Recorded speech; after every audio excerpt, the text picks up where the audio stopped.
How dedicated are you to your craft? Odds are you're probably second to the fan who just spent 7 long years creating an unofficial Super Mario Bros. 5 game inside Super Mario Maker 2. And now that's dedication, commitment, and frankly ingenious. And how'd the world react to it? Let's find out. First off, the new 2D Mario game is amazing. There's a new 2D Mario game available, but this time it wasn't made by Nintendo. Rather, one enthusiastic individual used Super Mario Maker 2 to create it on their own. Due to Nintendo's lack of urgency in developing a new 2D Mario game, a Twitter user by the name of Metroid Mike 64 has produced an entire 2D Mario game using Mario Maker 2. He has dubbed his creation Super Mario Bros. 5, and he was uploading it to Twitter. He claims that the work on the project started in 2015 when Mario Maker for Wii U was first made available. And when the sequel to Mario Maker was launched in 2019, he had to go through the bother of rebuilding all of his Mario Maker 1 levels, block for block, to realize his idea for an unofficial Super Mario Bros. 5. The Global Maker upgrade for Super Mario Maker 2 ultimately made this useful for users, as it enabled them to merge multiple levels into a single experience complete with world maps. Super Mario Bros. 5 features 40 courses across 8 planets for players to explore, making it roughly content-wise equivalent to the official Super Mario Bros. 4, save for the levels. The latter has 32 levels that you must complete as the hero. Next, the 40 levels and 8 worlds the new game has. At the end of the day, the creators were successful in developing 8 unique worlds, each consisting of 40 stages. And that paid respect to Mario's NES and SNES days. According to Nintendo, the gameplay is classic Mario, meaning that it does not include the troll or instant death mechanisms that can be found in the user-created levels of Super Mario Maker 2,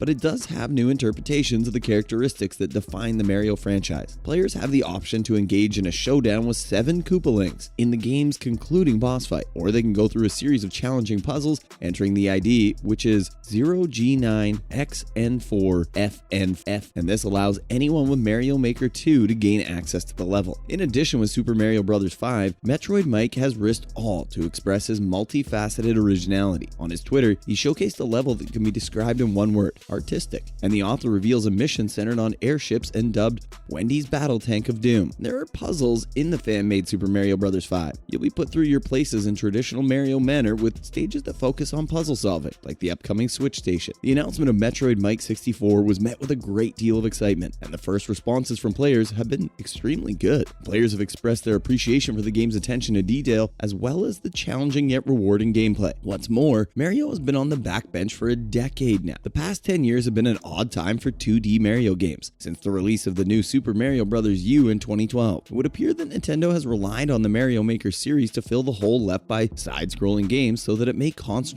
on Mario's adventures in 3 dimensions. Even though players have discovered an infinite number of ways to reinterpret classic elements in the Mario Maker games, the series has not experimented with or updated its 2D gameplay in a very long time. From the NES game Wrecking Crew, who will also be in the next Super Mario film. Even though details are currently sketchy, Zippo has stated that this game will not be a sequel to New Super Mario Bros. The Nintendo Switch now supports the second installment of the Super Mario Maker game series. Finally, this game took 7 years to develop. With the help of Twitter, Metroid Mike made big news, stating that he and his team had been working towards this moment since 2015, aiming to produce a vintage Mario game that plays as if Nintendo designed it themselves. Mike's incredible creations are playable by anyone with a copy of Super Mario Maker 2, and to be fair, the level of commitment shown here is just astounding, and the amount of work that must have gone into making this take on the vintage Mario is mind-boggling. Mike isn't fooling around when he claims he set out to create an experience that would give players a genuine sense of nostalgia, and users like Nintendo's Blueprint have praised the fans' fantastic work, and they can't get enough of the nostalgic journey that the unofficial Super Mario Bros. 5 provides. Trolls are abundant, even in games like Super Mario Maker 2, where you have all the tools necessary to make a top-notch Mario level. And those who have access to Nintendo's level editor would rather make jokes about themselves than anything of real substance or significance. However, Super Mario Bros. 5 by Metroid Mike is 100% legit. It improves upon the original Mario formula while keeping the gameplay fresh for the duration of the story. Now, in other news, coming up, the first trailer for the Mario Bros. Movie has been released. Many people are nervous about Illumination's upcoming Super Mario Bros. Film. When Nintendo announced that they would be bringing everyone's favorite Italian plumber to the big screen, some fans expressed concern because of the studio they had chosen. Although nobody ever doubted Illumination's ability to create profitable animated films, many Super Mario fans were concerned that the studio's sense of comedy wouldn't fit with the Mushroom Kingdom. In addition, the casting of Chris Pratt as Mario set the internet on fire, either unexpectedly or predictably. Whatever their level of awareness, Illumination was under a lot of pressure to provide a spectacular debut trailer for the Super Mario Bros. Movie. And the trailer suggests that the production company spared no expense in making this movie. Stranger even, the French dub makes Mario sound more like the original than Chris Pratt does. And what's more, there won't be any more uncensored breasts in Nintendo games. Developer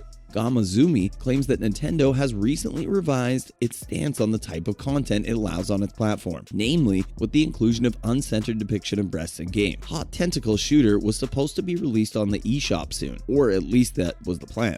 Nonetheless, the team was warned that the game might not comply with Nintendo's regulations after they submitted it for evaluation earlier this month. Gamazumi updated the situation with a tweet a few days ago. There's been more confirmation from Nintendo that they will not tolerate uncensored breast imagery on their systems, and this is supposedly due to the fact that obscene content could damage the brand and infringe company policies. It is now believed that games that include such material must be muzzled. Another title by Gamazumi, Elves Christmas Hentai Puzzle, was reportedly rejected for the same reason. The development team plans to resubmit the game for review without the nudity, with the expectation that this time it will be greenlit for a Switch eShop release, and this will affect not only their games but also titles from other publishers and developers. All other consoles have restrictions about nudity content, and now Nintendo has joined them as well. And the silver lining is that it can filter games and release them censored. Lastly, Super Mario Bros. Will ruin movies based on video games for an entire generation. Due to how common video game adaptations are today, we hardly even think of them as being good. The latest Ryan Reynolds film, Detective Pikachu, was praised as a bizarre, kid-friendly comedy. Rampage, released last year, was marketed as a vehicle for Dwayne Johnson rather than as an attempt to revive a forgotten 1980s arcade game. Also, many see Netflix's upcoming adaptation of The Witcher saga